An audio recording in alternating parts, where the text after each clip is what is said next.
Friends, I am Shamith, and today we are going to talk about the different types of artificial satellites. There are four different types of artificial satellites. They are the navigation satellite, communication satellite, the weather satellite, and the geostationary satellite. Let's learn what they are one by one.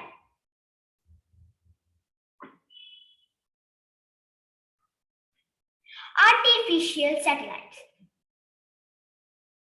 Artificial satellites are of four main types. Those are geostationary, navigation, communication, and weather satellites. Navigation satellites. How navigation satellites are also your GPS. How do navigation satellites pinpoint how can they know that you are at this point? How do they know about where we are? So think these yellow boxes as satellites.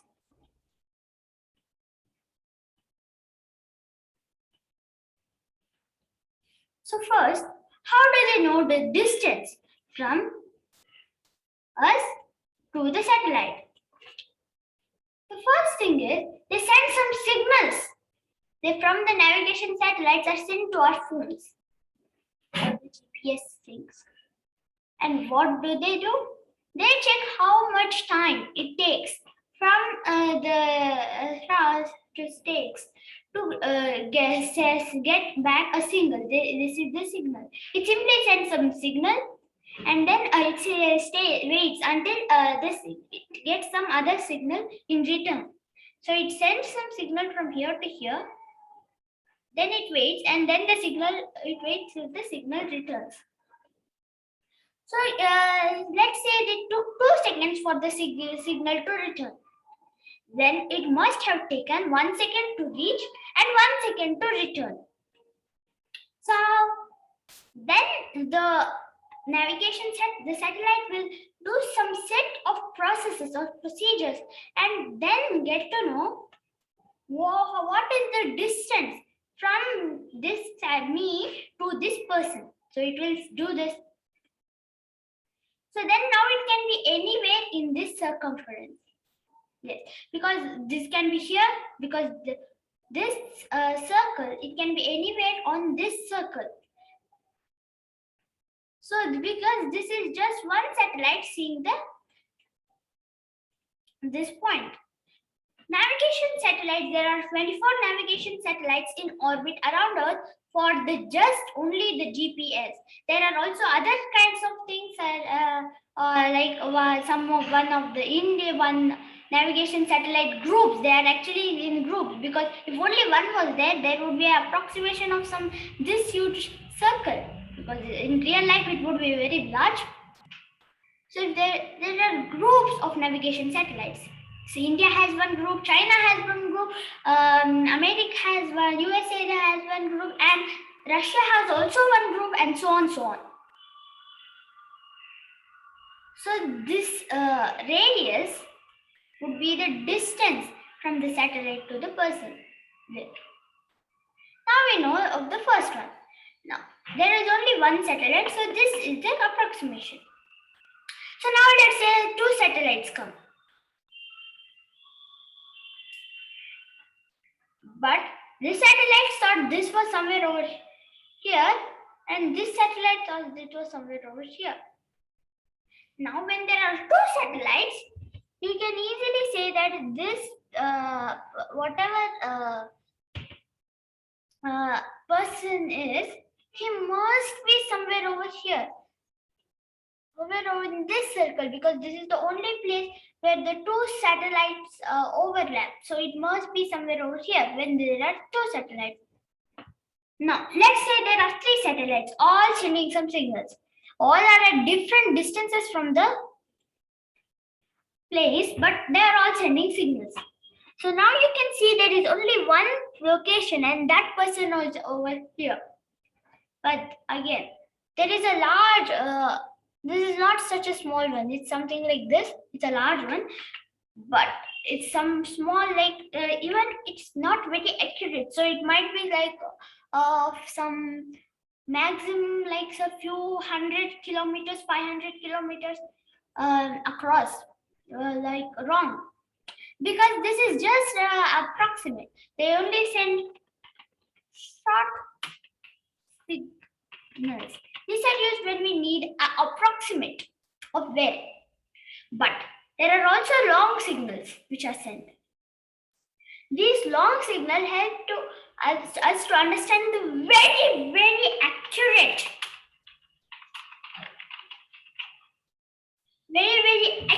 location. This is used for like in military, we need to launch a missile. We need a very, very, very accurate point. That time long signals are used. But while we are driving, if it's 500 meter, 200 meter wrong, it's okay. So they send short signals for this. Oh. So now let's move on. The next satellite we are going to talk is the communication satellite. So this the sender is over here. This person is sending some signal to this communication satellite. This person is the sender. This person is the receiver. So why are these communication satellites used in the first place? Communication satellite, as in the name, is used for communication. For example, if you call someone, you need or you can call people even in America. You can even call someone in Australia. You can even call someone in Japan. You can even call someone next to your home. You can even call someone, your friend who is just sitting next to you. So how is this possible? This is possible due to communication satellites. So this is the sender. This person is actually sending some voice, like if you are called, you say something, right? So that is what the sender does. He says something and that is converted to radio waves, blah, blah, blah. It's another topic and it goes to this communication satellite.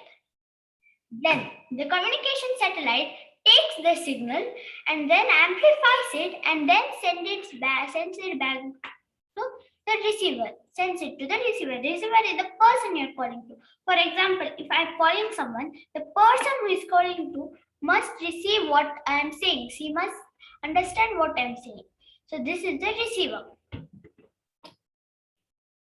So let's say that the sender and the receiver are 10,000 kilometers far. Like the sender is here and 10,000 kilometers far, the receiver is there. Still, the communication satellite will still work, although it's 10,000 kilometers. That's a lot. The next one we are talking about is the geostationary satellite. We are talking about the geostationary satellite as there is a flaw with the communication satellite. You might see. Let's say you send some signal from this point. Send some signal from this point and it goes to the satellite over here. And you want to send it to the satellite over here.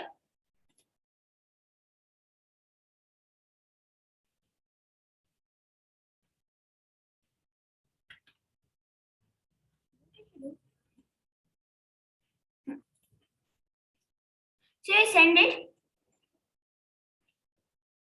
then it reaches. But the thing is, the satellites are constantly in orbit around the Earth, and even we are rotating. So when you send it, you might be here and you might send it to this point. But by the time it reaches, this already might have gone here. So it wanted to receive that signal which you have sent. How does it capture the signal? It's gone here, but how did it capture the signal? It had gone here because it didn't capture the signal, but when it sent the signal, it was here. But by the time it was sent, it had moved a little bit, like over here. So the signal didn't reach, and then it stayed here. So it was lost. And then let's say that somehow the signal reached this point. Then somehow the signal even reaches this somehow. But how will it give back? So then the signal will give back, but the earth is also rotating constantly, right? So by the time it receives, it will be like over a little bit of the place. It will be over here. But it originally had to be over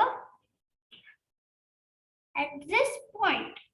It had to be over here. So the signal doesn't reach here. That's again a problem. So how does the signals reach properly? Because communication satellites are geostationary satellites. What is the meaning of geostationary satellites? Geostationary satellites mean geo means earth, stationary means still. So geostationary satellites means earth still, which literally means that the earth, this doesn't mean that the earth is still, it means that in the satellite's view, the earth will be still.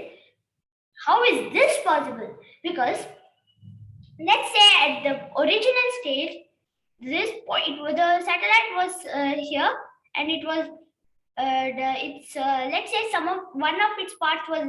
If we take one of its parts and put a straight line, it's going to reach this point. It was looking at here, let's say. But after a while, the earth also rotated. So the earth rotated and came here. And this satellite was also revolving. And the satellite came by that time, this little point on earth came here. The satellite also had moved.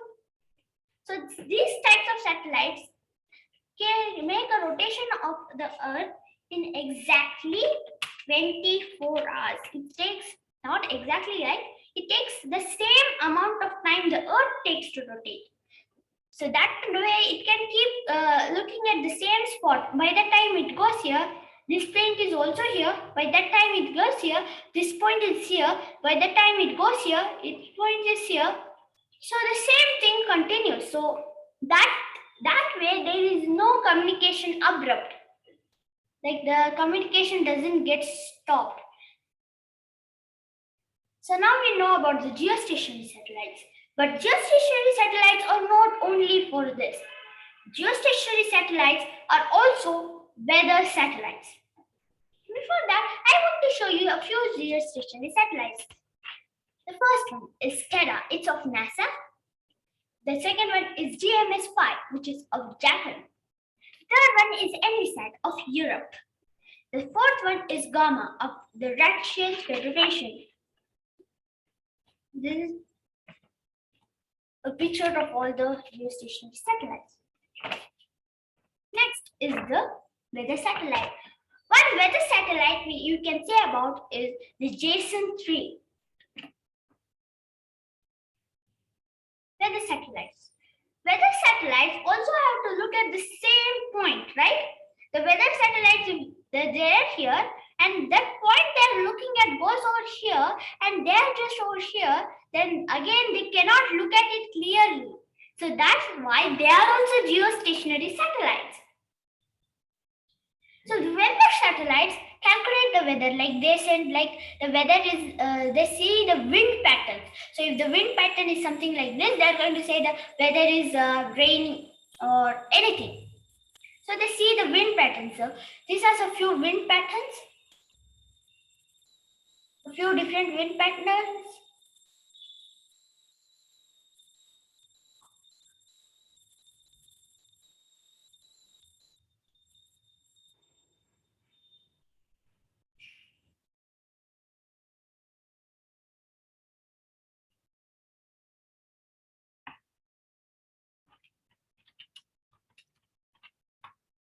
By now, I believe you have understood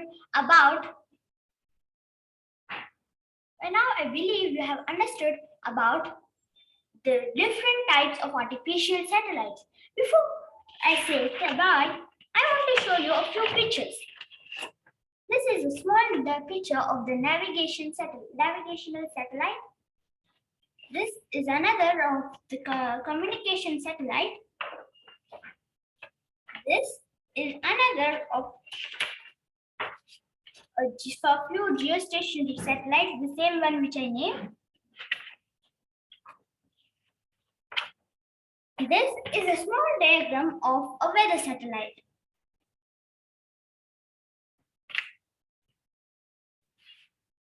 Thank you.